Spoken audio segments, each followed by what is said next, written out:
Tersangka berinisial Mar, 28 tahun, asal Busungbiu Buleleng, diringkus polisi saat melintas di Jalan Padang Gajah Denpasar. Saat digeledah petugas, pada tas pinggang yang dibawa tersangka ditemukan 4 paket sabu-sabu seberat 14,66 gram. Berdasarkan barang bukti tersebut, pengangguran ini langsung digiring ke kantor polisi guna menjalani pemeriksaan.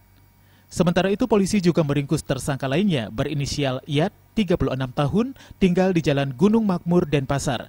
Tersangka yang keseharian sebagai tukang las ikut ditangkap karena menyimpan 5 paket daun ganja kering seberat 7,96 gram di dalam saku celananya.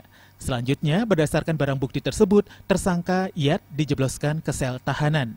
Pelaku yang kita duga kuat sebagai pengedar.